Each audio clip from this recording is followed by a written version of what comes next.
Il pénètre entièrement dans la pièce, le dos large et balafré, sous la lueur vacillante des torchets.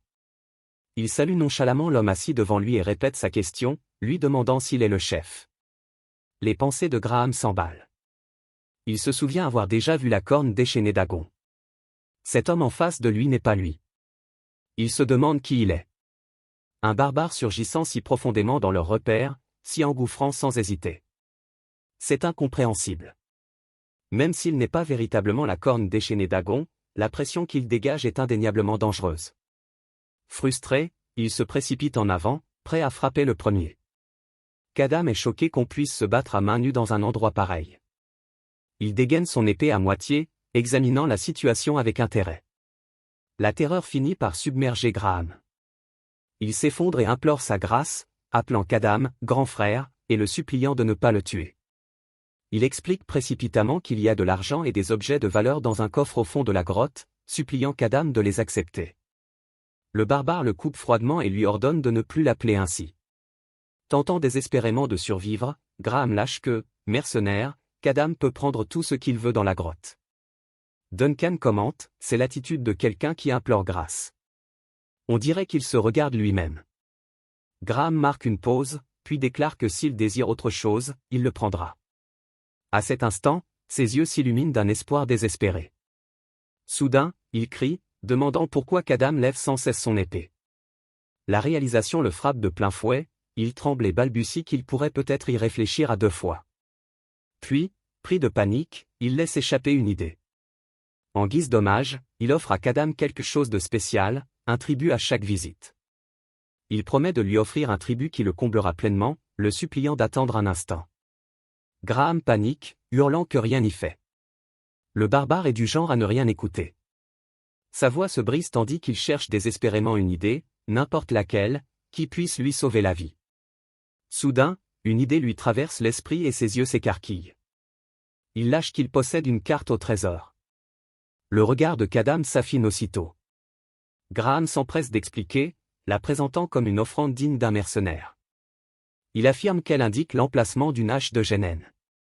Ces mots captent l'attention de Quaddam, une hache de Génène. Graham hoche la tête frénétiquement, confirmant que c'est exact. Une hache de jet fabriquée par des artisans nains, forgée avec un savoir-faire bien supérieur à celui des armes ordinaires. Il dit à Quaddam de continuer à écouter, visiblement soulagé d'avoir éveillé sa curiosité. Quaddam reste silencieux, ce que Graham interprète comme un encouragement. Il poursuit, affirmant que lui-même s'y est intéressé il y a longtemps. Il explique que la lame ne s'émousse jamais, quelle que soit la fréquence d'utilisation, et que, lancée, elle vole comme un oiseau pour atteindre sa cible d'elle-même. Il ajoute que c'est extrêmement rare, quelque chose que tout guerrier désirerait. Quaddam assimile l'explication avec calme. Et elle réfléchit un instant et se remémore ses connaissances. L'équipement nain possède non seulement d'excellentes statistiques de base, mais est aussi orné d'effets spéciaux. Il est impossible de le comparer à l'équipement humain ordinaire. Il faudrait au moins une arme bénie pour espérer une comparaison. Par conséquent, se procurer de l'équipement nain n'était pas une mince affaire. Comme souvent dans les jeux de fantasy, différentes races comme les nains et les elfes existent également. Cependant, il s'agit de races mineures, peu présentes. De ce fait, même l'équipement nain, pourtant accessible via les quêtes du jeu, est difficile à obtenir dans ce monde devenu réalité. Les nains, qui détestent les humains, ne vendraient jamais leur équipement de leur plein gré. Quaddam en conclut que si Graham dit vrai, il ne peut pas laisser passer cette occasion. Des armes performantes sont absolument indispensables, ne serait-ce que pour éviter de trop dépendre du sang de démons. Il se tourne vers Graham et va droit au but, il lui demande où se trouve la carte. Graham hésite, déglutissant difficilement. Puis, balbutiant, il lui demande une garantie avant de remettre l'objet. Il supplie Quaddam de lui promettre la vie sauve, la voix tremblante dans l'attente de sa réponse. Graham joint les mains, esquissant un sourire désespéré, et déclare que c'est une condition acceptable, affirmant avoir déjà tout expliqué. Il ricane intérieurement, se disant qu'il a enfin saisi une bouée de sauvetage.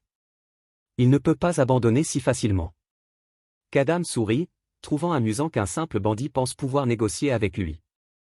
L'instant d'après, Quaddam passe à l'action. Un claquement sec déchire l'air tandis que sa lame jaillit. Graham a à peine le temps de réagir qu'une douleur fulgurante le traverse. Le sang gicle tandis qu'il hurle. Sa confiance arrogante vole en éclats. Qu'Adam s'approche et parle calmement, presque nonchalamment. Il explique à Graham que c'est regrettable, mais qu'il n'apprécie guère les négociations. Il explique qu'il continuera de le cribler de balles jusqu'à ce qu'il dise la vérité, lui conseillant de tenir bon jusqu'à ce qu'il ne soit plus qu'un chiffon. Graham, la main crispée sur sa blessure, tremble violemment et implore grâce. Sa voix se brise tandis qu'il insiste désespérément sur la véracité de ses propos, le suppliant de le croire. La scène suivante se déroule la nuit. Un camp fortifié apparaît, entouré de murs de bois et de miradors. Un panneau indique clairement qu'il s'agit du repère du gang du Marteau Noir. Un des gardes ricane et dit « Ce type raconte toujours n'importe quoi ».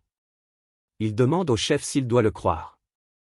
Un autre marmonne, demandant quand il a déjà dit des bêtises. Soudain, un marteau s'abat sur le sol. Une voix autoritaire les interrompt et leur ordonne de se taire. Au centre du camp, un homme chauve et trapu est assis calmement sur un bloc de pierre, de la vapeur s'élevant autour de lui tandis qu'il tient son gros marteau. Il demande si ce qu'il dit est vrai. L'homme s'appelle Graham, le chef du gang du Marteau Noir. Graham répète lentement leur dire, demandant si le corps furieux d'Agon a vraiment franchi la frontière pour s'occuper du gang de la grotte sanglante. Les hommes répondent en chœur que c'est vrai. Graham plisse les yeux et demande si cela a le moindre sens. Paniqué, il crie que c'est réel, le suppliant de les croire. L'un d'eux ajoute qu'ils l'ont vu de leurs propres yeux, un barbare aussi gros qu'un ours, debout juste devant eux. Graham se tait, le regard fixe, tandis que le poids de leurs paroles commence à faire son chemin. Graham se penche en arrière, son expression s'assombrissant à mesure qu'il réfléchit. À entendre ces imbéciles parler ainsi, ils ont forcément vu quelque chose. Il y avait des rumeurs selon lesquelles Graham et le corps furieux d'Agon étaient de proches amis. Mais cela n'a aucun sens pour lui. Un champion légendaire de l'arène se déplacerait juste pour aider un bandit de 3e zone comme ça. Une fois qu'on a franchi la frontière du territoire de l'Alliance, engager un mercenaire barbare n'est pas difficile. Il en conclut qu'il a probablement engagé un mercenaire barbare imposant pour bluffer. Ses yeux se plissent. Si c'est vraiment la corne enragée d'Agon, la situation est dangereuse. Un cri retentit soudain dans la pièce. Quelqu'un fait irruption en hurlant qu'il s'agit d'un raid. Il annonce que la bande de la grotte de sang approche. Graham se redresse brusquement et demande des renforts. Le rapport arrive rapidement, 2 personnes, dont l'une semble être le chef et l'autre un barbare massif, soupçonné d'être la corne enragée d'Agon. Un malaise s'installe dans la pièce. Quelqu'un s'exclame, incrédule, si c'est vraiment possible. Un autre demande s'il insinue qu'il n'a besoin de personne d'autre. Un silence s'installe, le temps que Graham assimile l'information. Si c'est vrai, ils n'ont aucune chance dans un combat direct. Graham donne immédiatement des ordres. Il leur ordonne de positionner les arbalétriers derrière les barricades et de se cacher dans les buissons. Il leur ordonne de tirer des flèches dès qu'il donnera le signal. Les préparatifs étant en cours, Graham décide d'aller voir par lui-même. Il affirme qu'ils le vérifieront de leurs propres yeux. Si cet homme est bien la corne déchaînée d'Agon, ils le sauront bien assez tôt. La nuit tombe tandis que Graham s'éloigne sur la route forestière sombre. Qu'Adam et ses compagnons poursuivent leur route. Graham murmure qu'ils y sont presque. Puis, hésitant, il demande à qu'Adam s'il compte vraiment foncer droit dans le repère du gang du Marteau Noir. Qu'Adam lui rappelle que c'est lui qui a dit que la carte se trouvait sur leur territoire, ou si tout ce qu'il a entendu jusque-là n'était que mensonge. Il explique précipitamment qu'ils avaient initialement engagé le gang de la grotte de sang pour garder cette zone après en avoir perdu le contrôle. Qu'Adam ne répond pas. Graham déglutit et ajoute qu'il ne s'agissait, au pire, que d'une petite bande de bandits. Qu'Adam finit par prendre la parole et demande combien ils sont. Graham répond qu'il doit y en avoir une centaine. Et elle ajoute rapidement que la bande de la grotte sanglante ne représentait qu'une partie du groupe et que celle du Marteau Noir était bien plus importante. Nerveux, il marmonne que s'il annonce 100, il abandonnera et rebroussera chemin. Qu'Adam regarde calmement devant lui et remarque que c'est beaucoup pour une bande de bandits de la frontière. Graham suggère que, dans ce cas, il devrait faire appel à des mercenaires et attaquer ensemble, mais qu'Adam rétorque que ce sera épuisant après les avoir tous tués, et qu'il devrait se dépêcher. Graham reste figé. Qu'Adam reprend sa marche et déclare vouloir être de retour avant le coucher du soleil. Graham le dévisage, incrédule. Peu après, ils atteignent la périphérie du repère du Marteau Noir. Un homme chauve et imposant s'avance et les fixe droit dans les yeux. Il crie qu'il ne s'attendait pas à le voir ainsi et exige de savoir ce qu'il fait là. Graham réplique aussitôt d'une voix forte, se moquant de lui et lui demandant comment il a pu ne pas le reconnaître. Il déclare être venu aujourd'hui pour annoncer la chute du marteau noir. Avec une fierté exagérée, il se présente comme l'ami proche du grand champion de l'arène. Puis, pointant du doigt derrière lui d'un geste théâtral, il annonce la véritable raison de sa confiance. À ses côtés se tient la corne enragée d'Agon, au nom si glorieux. Les hommes alentour se figent. Gravant plisse les yeux en observant la silhouette de Kadam. Sa poigne se resserre et un frisson parcourt l'air. Il se demande en silence s'il s'agit vraiment de la corne enragée d'Agon. Graham affiche un sourire dément, persuadé que le tour est joué. Grâce à cela, ils vont tous s'agiter et toute l'attention se portera sur le barbare. Il s'enfuira pendant que la bande de Blackamet et le barbare se battront frénétiquement. Avant qu'il ait pu terminer sa phrase, Kadam l'attrape par les cheveux et lui demande ce qu'il fait. L'homme hurle de douleur tandis que Kadam le soulève sans effort. Kadam parle d'une voix claire et ferme, lui ordonnant d'écouter. Il affirme sans embâche qu'il n'est pas la corne enragée d'Agon. Il n'a aucune intention de se battre tant qu'il obtient ce qu'il est venu chercher. Inutile de verser le sang, si possible. Gravant le fixe, stupéfait. Il répète lentement, l'incrédulité perçant dans sa voix, « Tu n'es pas la corne enragée d'Agon. » Un sourire s'étale sur le visage de Gravant. Il rit et déclare qu'il le savait depuis le début. Le sourire de Gravant s'élargit tandis qu'il assimile les paroles de Kadam. Il pense, il le savait depuis le début. Ce doit être un mercenaire engagé par Graham avec de l'argent. Gravant suppose que Kadam a probablement trahi son employeur après avoir réalisé qu'il était tombé dans un piège mortel comme celui-ci. Son expression se transforme en amusement tandis qu'il considère la situation. L'amusement de Gravant se mue en curiosité lorsqu'il se demande pourquoi Kadam reste si calme alors qu'il n'est pas la corne enragée d'Agon. Il se demande s'il comprend vraiment la situation dans laquelle il se trouve. Soudain, un énorme marteau s'abat sur le sol avec un bruit sourd et retentissant point signalant que le gang du marteau noir est prêt. Des membres du gang préparent leurs armes à proximité, ils chargent leurs arbalètes et dégainent leurs épées, les yeux rivés sur Kadam et Graham. Des rires fusent tandis que le gang les encercle, leur confiance évidente. Gravant ricane, reconnaissant la situation d'un ton moqueur. Les membres du gang se rapprochent, leurs intentions claires, tandis que Kadam et Graham se retrouvent au centre de la menace. Gravant, avec un sourire narquois, propose son aide et demande à Kadam ce qu'il recherche. Il l'assure que ses subordonnés l'aideront et l'invite à parler librement. RMC répond calmement, il a besoin d'une carte. Il précise que Graham connaît l'emplacement et qu'il n'a donc pas besoin de leur aide. Il leur ordonne simplement de dégager le passage. Gravant, interloqué, répète, incrédule, une carte. Ses yeux s'écarquillent de surprise tandis qu'il assimile la requête de Kadam. Il sort rapidement un morceau de parchemin usé de ses affaires et le brandit, demandant si c'est la carte dont parle Kadam. Graham, stupéfait, reconnaît la carte.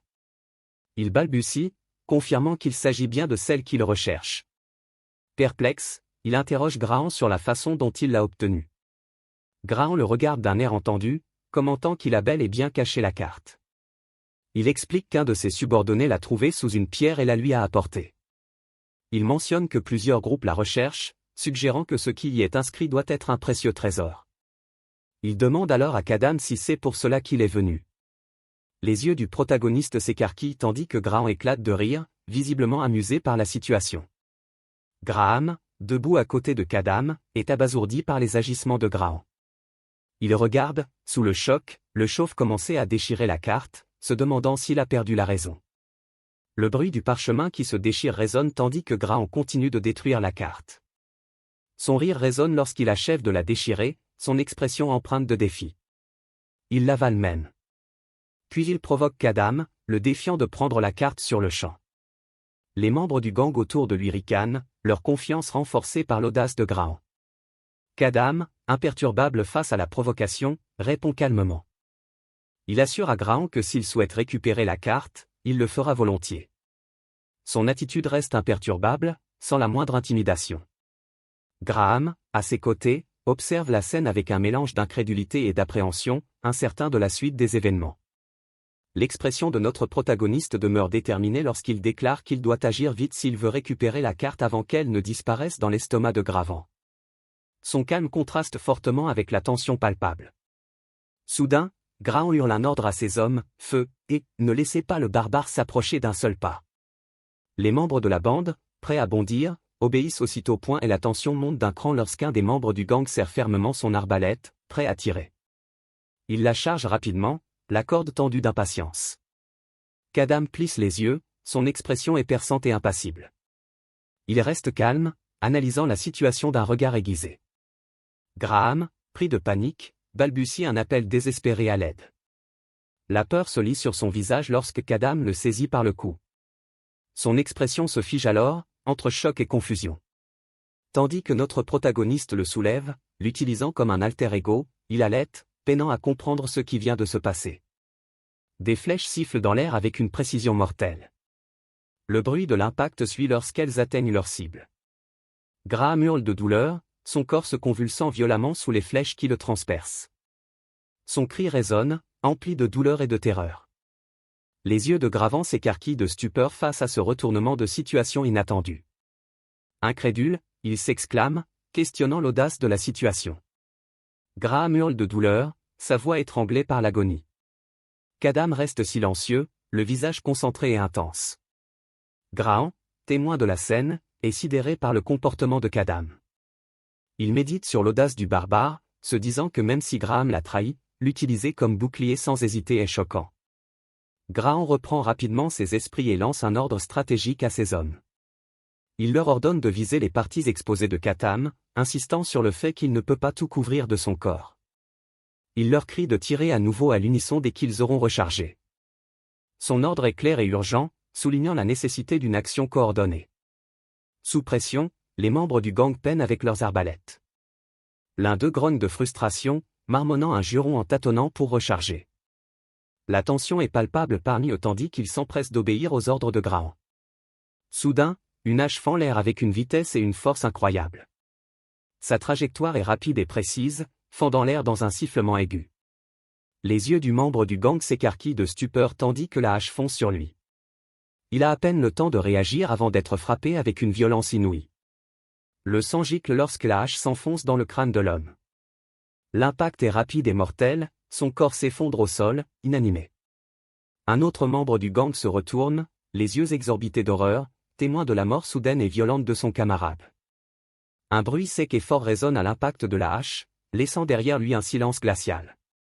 Kadam reste immobile, le regard intense et inébranlable. Sa main est tendue, encore crispée par le lancer, le sang tachant ses doigts.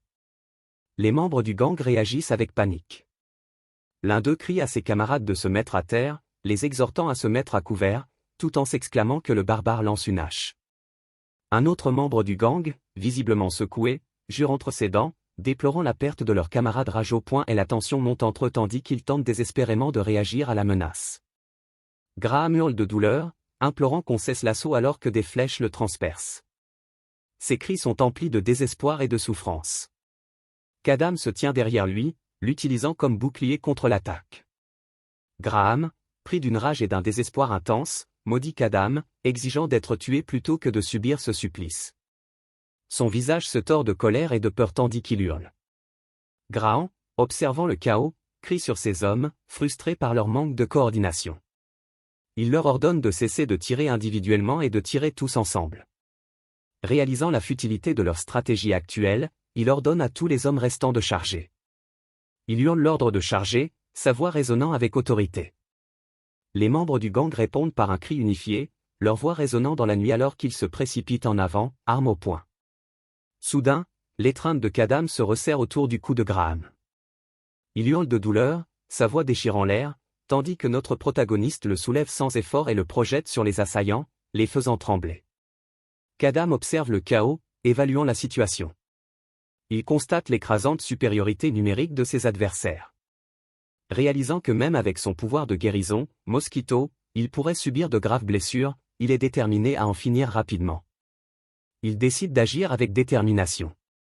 Sa concentration s'aiguise, prêt à mener l'affrontement à une conclusion rapide et définitive. Grahan, l'observant, lui demande ce qu'il a consommé, se demandant s'il s'agit d'alcool ou d'eau.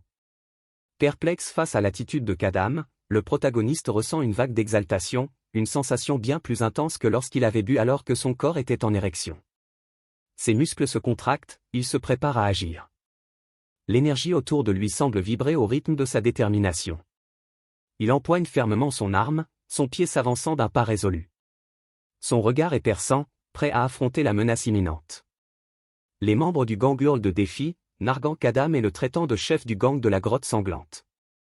Ils l'exhortent à ne pas faire le mort, leurs voix emplies de bravade. Soudain, un bruit sourd fait trembler le sol, les laissant perplexes.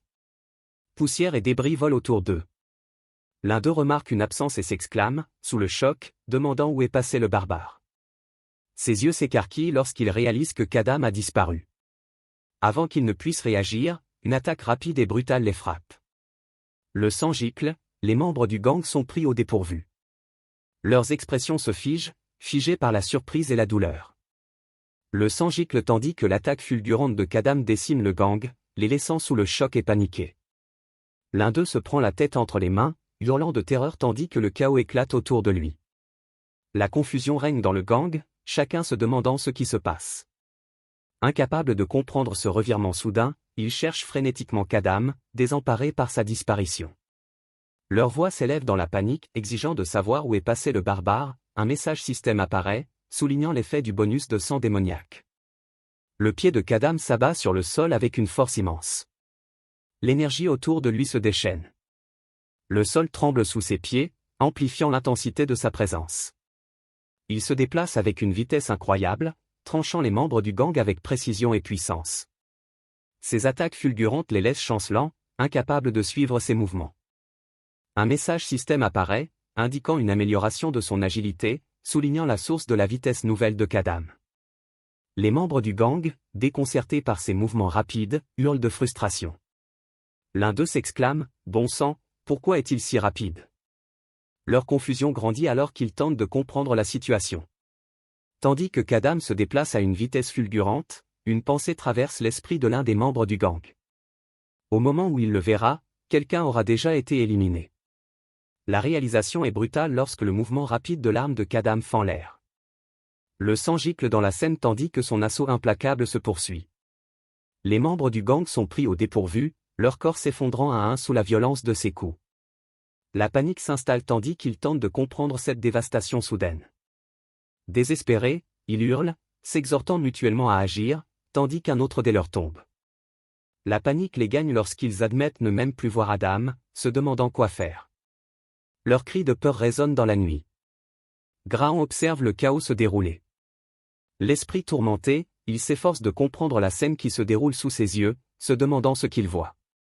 Incrédule, il se demande comment un barbare pourrait posséder un tel pouvoir divin. Il s'interroge sur l'origine des capacités de Kadam, incapable de comprendre d'où il vient. Un silence pesant s'installe, tandis que les pensées de Grave persistent. Le mystère de son pouvoir le laisse stupéfait. Les membres du gang, submergés par la puissance de Kadam, ne peuvent le percevoir que comme un monstre. La peur les étreint face à sa force.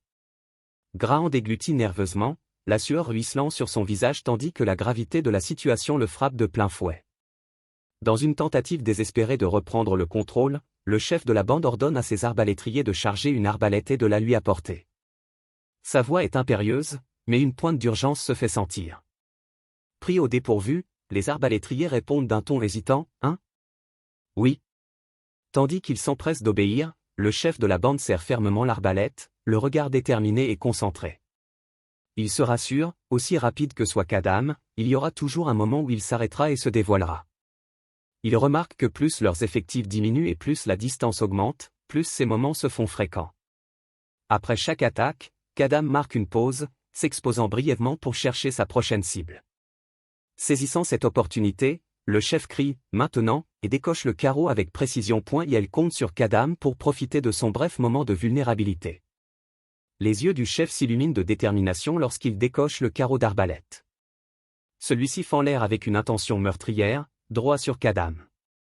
RMC, au milieu du chaos des membres du gang tombés au combat, se déplace avec une grâce fluide. Ses yeux, brillant d'une intensité féroce, repèrent le carreau qui arrive. Dans un instant de tension, le chef observe avec anticipation, convaincu que son tir a atteint sa cible. Il s'exclame triomphalement, « Je l'ai eu !» Sa voix est un mélange de soulagement et d'excitation.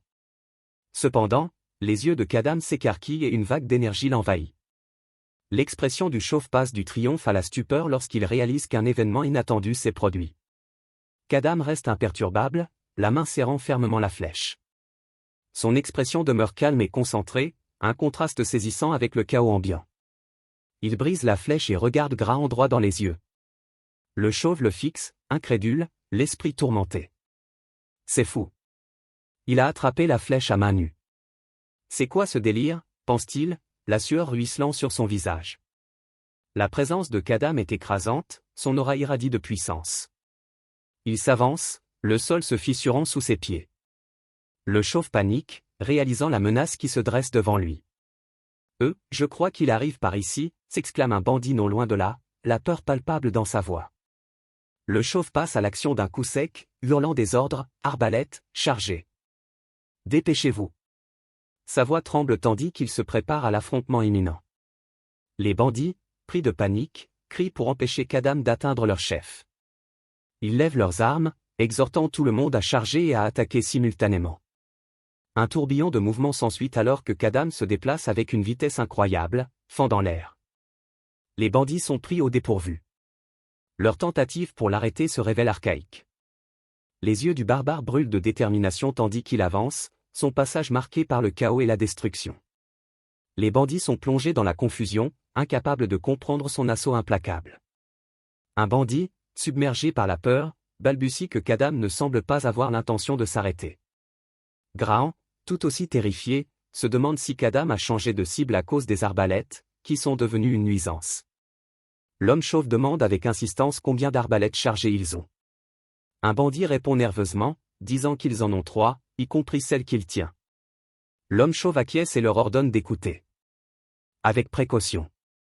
Plus tard, la main de Graham empoigne le manche d'un marteau massif. Il le soulève sans effort, son poids semblant insignifiant à ses yeux. Le visage déterminé, il abat le marteau avec une force incroyable, l'air sifflant sous l'impact. Les pieds de Kadam s'enfoncent dans le sol avec une violence explosive, le propulsant en avant à une vitesse fulgurante. Ses yeux brillent d'une intensité incroyable tandis qu'il charge, laissant derrière lui un sillage de destruction. L'homme chauve assiste à la scène avec horreur, conscient du danger imminent. Des gouttes de sueur perlent sur son front tandis qu'il réfléchit. Ayant éliminé les subordonnés qui bloquaient le passage, il réduira la distance en un instant. Même en frappant avec son marteau, il ne pourra pas le toucher. Son esprit s'emballe, cherchant une stratégie, tandis qu'il serre son arme, le regard fixé sur une arbalète à ses pieds. L'avancée implacable de Kadam se poursuit, sa présence écrasante. Le chauve se prépare, sachant l'affrontement inévitable. Fou de rage, il abat son arme de toutes ses forces en hurlant « Mange ça, sale barbare !» Son attaque est féroce, visant directement Kadam. Imperturbable, Kadam charge avec une force irrésistible.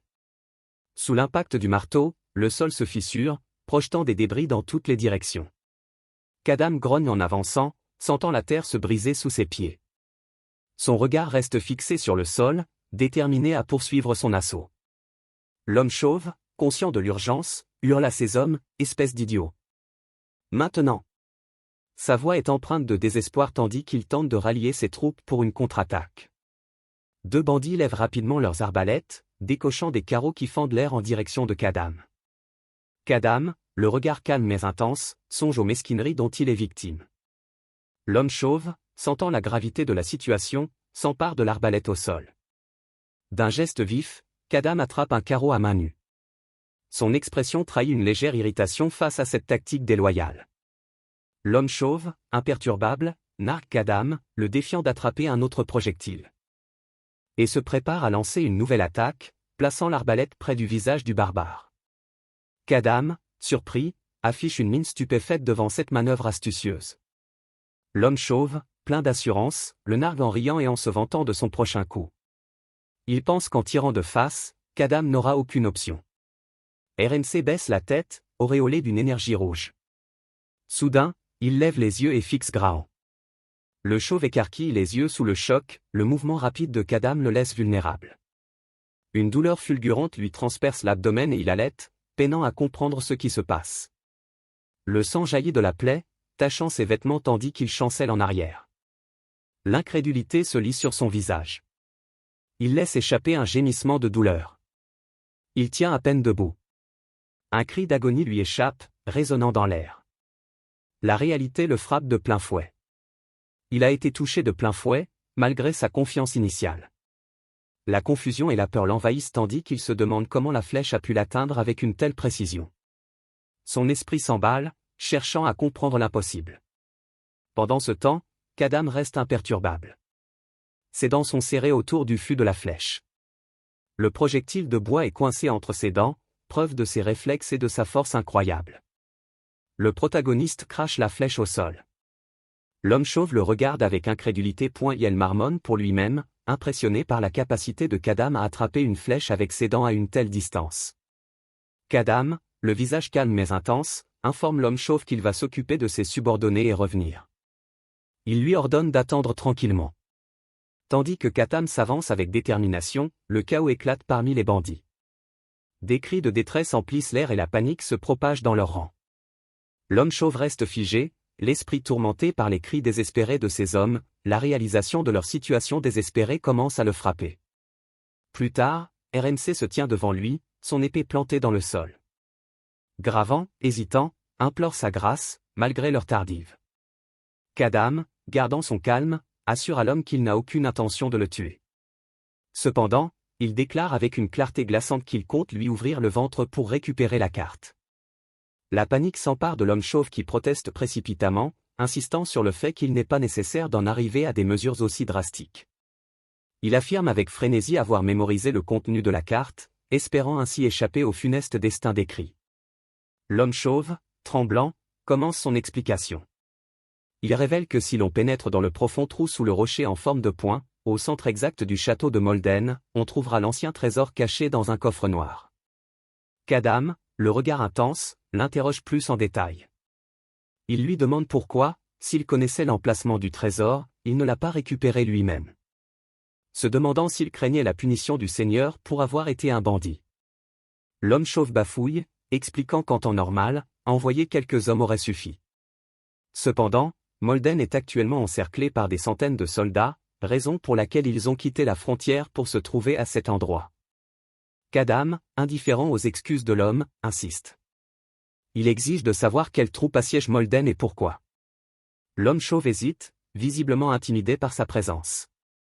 Graham révèle avec hésitation que l'armée qui encercle Molden appartient au vicomte Adlan. Il explique que le motif officiel du siège est l'exécution du seigneur de Molden, surnommé le baron démon, qui aurait conclu un pacte avec un démon.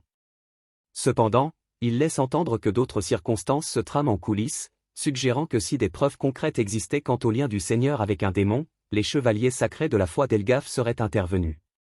Kadam réfléchit à la situation, réalisant qu'il pensait initialement que récupérer la carte serait simple. Or, il sent désormais que la situation se complique. Face à cette complexité, Kadam décide de vérifier la vérité par lui-même. Il annonce à l'homme chauve qu'il devra extraire la carte pour confirmer ses dires.